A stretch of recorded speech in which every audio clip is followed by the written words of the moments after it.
কাশবন। কাশফুলের সৌন্দর্যের ব্যাপারে আমরা সবাই জানি। এই শরতে, এই বর্ষাতে শহরের এক প্রান্তে ঝিরিঝিরি বাতাসে দুলতেছে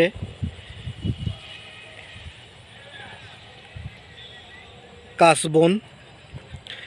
এটা একটা জলাশয়। এই জলাশয়ের ভিতরে কচুরিপানার ফুল ফুটেছে, প্রচুর ফুল ফুটেছে। আসলে সৌন্দর্য, এই বিকালের সৌন্দর্যটা উপভোগ করার জন্য এখানে আসলাম। এই যে কচুরিপানার ফুল, এবং ওই পাশে এই যে কাশবন, কচুরিপানার ওই পাশে কাশবন। এই কাশবন দুলতেছে এবং আকাশে মেঘের ঘনঘটা। কিছুক্ষণ আগে হালকা বৃষ্টিও হয়েছে, বাতাসে ঝিরিঝিরি বাতাসে দুলতেছে।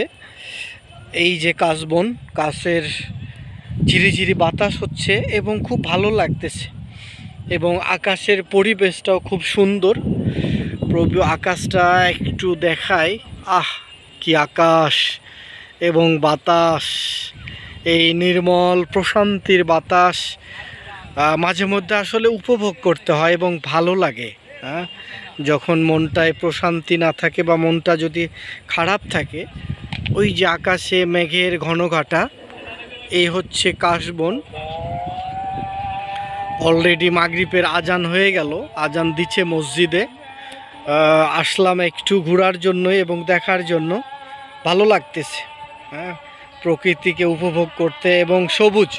আসলে বর্ষার সময় এবং শরতের সময় এই যে এটা হচ্ছে কচুরিপানা ফুল, এই হচ্ছে কাশবন, এই হচ্ছে আকাশ। কি নির্মল!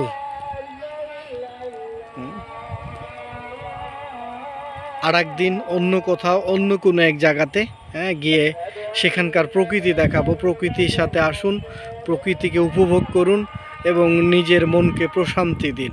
আসসালামু আলাইকুম, আল্লাহ হাফেজ।